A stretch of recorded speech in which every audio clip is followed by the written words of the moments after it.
Olá pessoal, nós já estudamos a trigonometria no triângulo retângulo, né? Esse triângulo que tem esse ângulo reto aqui, né? Posicionamos o ângulo, né, em estudo que é o alfa, e em relação a ele o cateto adjacente que está junto, a hipotenusa, né?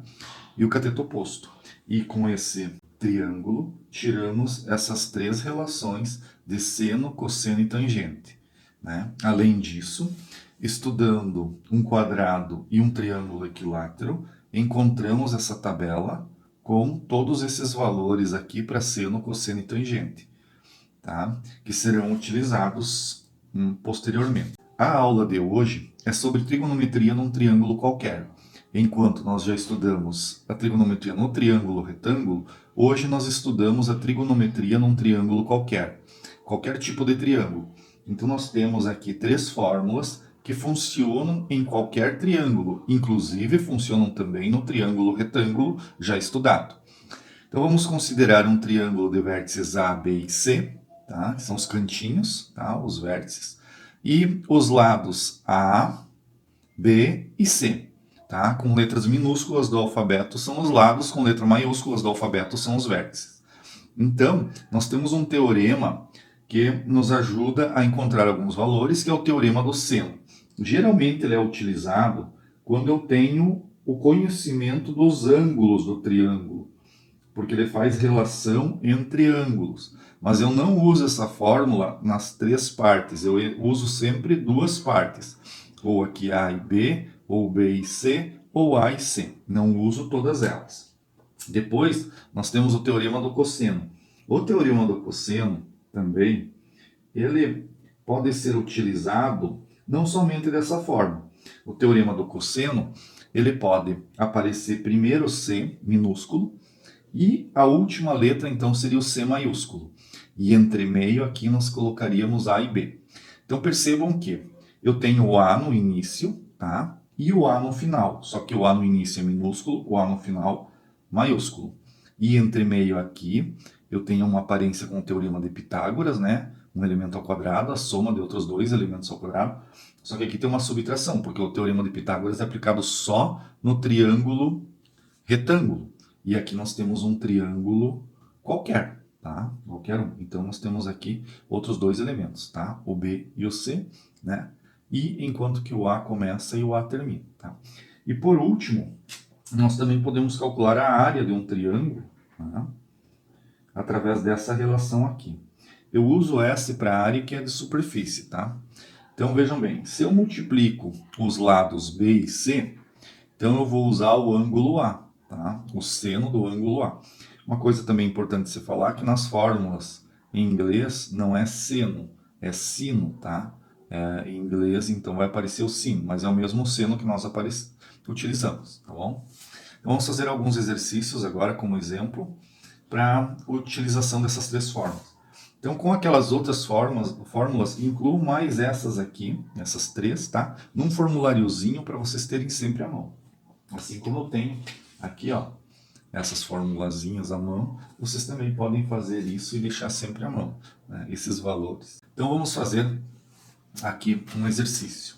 Encontre a medida de cada lado dos triângulos abaixo e a área de cada um. Então nós vamos encontrar a medida, né, de um lado e a área também. Então, primeiramente, nós vamos fazer um estudo aqui. Vejam só, eu conheço apenas um ângulo. Então, para mim determinar essa medida A aqui, ó, tá? Eu conheço apenas esse ângulo de 30, eu vou usar a fórmula que aparece em um ângulo só, que é o teorema do cosseno, tá? Então, é essa fórmula que eu vou utilizar. Qual é essa fórmula? É a medida que eu quero ao quadrado, né? Então, A ao quadrado é igual a o b ao quadrado mais c ao quadrado menos 2 vezes b vezes c vezes o cosseno do A. Tá? Eu vou colocar um chapéuzinho aqui porque é o ângulo A. É esse ângulo aqui, ó, de 30 graus. E agora eu vou substituir os valores. Então 10 é o valor que está entre A e C, então ele é igual ao meu B. E o 8 é o lado que está entre A e B, então é o lado C. Então agora, resolvendo, nós vamos ter o A que nós vamos procurar, o b vale 10 ao quadrado, o c vale 8 ao quadrado, menos 2 vezes o b, que é 10, vezes o c, que é 8, vezes o cosseno do ângulo A, tá? Que é 30 graus. Né? Então, nós vamos ter A ao quadrado igual 10 ao quadrado, 100. 8 ao quadrado, 64. Menos 2 vezes 10 vezes 8, aqui vai dar 80, né? Vezes o cosseno de 30 graus. Olhando para a nossa tabelinha, o cosseno de 30 graus é 0,87, é o cosseno de 30 graus. Vamos usar então 0,87. Tá? Nós vamos ter A ao quadrado igual 164, tá? Somando aqui. 2 vezes 80 vezes 0,87 vai dar 139,2. Então, nós vamos ter A igual a raiz quadrada 24,8. Quase 25. Então, nós podemos dizer que o A é aproximadamente 5 centímetros. Então, esse é o nosso valor do A, 5 centímetros. Então, um lado é 10, o outro lado é 8, e esse terceiro lado é 5 centímetros. Tá? Aqui é um valor aproximado, tá? Porque deu quase 25. Agora, nós vamos calcular a área. Como que nós calculamos a área? Com essa fórmula aqui. Né? Então, a área é igual a B vezes C vezes o seno do ângulo A. Tá? Então, a gente sempre pega dois lados, e entre os dois lados o ângulo que está entre eles, sobre 2. Então, nós vamos ter a área igual a B é 10, C é 8, e o seno de 30 graus, sobre... Então, nós vamos ter, né, 80, 10 vezes 8, vezes o seno de 30 graus. O seno de 30 graus, então seno de 30 graus, é 0,5. Então, trocamos. Sobre 2. Logo, multiplicando 80 por 0,5 e dividindo por 2, vamos encontrar uma área de 20 centímetros quadrados. Então, a área é de 20 centímetros quadrados.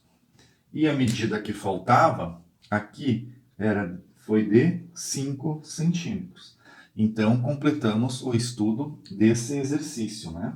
Bem, no item B, nós temos no triângulo dois ângulos. Como a soma interna de um triângulo é 180 graus, eu tenho 120 mais 30, que vai dar 150. Para 180, está faltando outros 30 graus. Então, somando aqui 30 com 30, 60, com 120, 180, que é a soma interna de um triângulo, tá?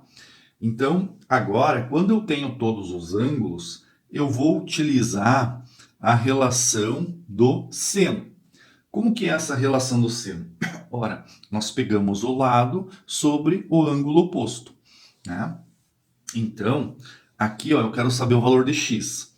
Então, vou pegar x sobre o ângulo oposto. Vejam que 30 está com x e esse 30 também. Qual o ângulo que não está com x? É o de 120. Seno de 120 graus. Igual, né? Igual agora a um outro lado que eu conheço. O lado que mede 20 sobre o seno do ângulo que não está com 20. Quem não está com 20 é esse 30 ali. Então, seno de 30. Esse aqui é o teorema do seno, tá, pessoal? A gente usa só o seno nele. Então, como que eu faço? Quando eu tenho todos os ângulos, eu pego um lado sobre o seno do ângulo que não está com aquele lado, tá? Então, aquele que eu quero descobrir e um que eu já tenho. Então, eu já tenho o lado 20. Assim que nós montamos o teorema do seno, tá? Então, agora vamos substituir. Mas é bom lembrar, levar em consideração que nós vamos estudar ainda os ângulos acima de 90 graus. Por enquanto, a gente tem estudado até 60 graus. Então, a gente vai estudar também esse ângulo. Mas o seno de 120 é 0,87, tá? Depois, por enquanto, vocês podem levar em consideração esses valores já. Aqui eu tenho 20 sobre o seno de 30 graus, Tá? Esse nós conhecemos. Ó. O seno de 30 graus é 0,5. Tá? 0,5. Então, aqui nós vamos ter x. Esse 0,87 está dividindo o x, vai passar multiplicando para o outro lado, tá? Está dividindo aqui. E 20 divididos por 0,5 dá 40. Então, x vai ser igual a 0,87 vezes 40, que vai dar 34,8, tá bem? Ou 35 centímetros. Então, essa seria a medida x aqui, ó. Enquanto essa medida é 20 centímetros, essa medida aqui, né, do x é 35 praticamente. Bem, agora o que vocês vão fazer? Vão calcular a área e o outro lado ainda que está faltando ali, tá? Então, fica para vocês desse exercício fazerem a área, usando o teorema da área, encontrando esse outro lado aqui, que eu vou chamar de K, tá? E aí vocês podem escolher, como vocês já conhecem o x e vocês têm esse outro lado aqui, vocês podem usar o teorema do cosseno ou fazer novamente o teorema do seno para descobrir o K. O valor deve ser precisamente o mesmo. Além disso, vou deixar mais alguns exercícios, tá? Nessa mesma folha para que vocês façam, tá bem? Então, deem uma olhadinha e procurem fazer essas atividades. Uma boa aula e um bom estudo.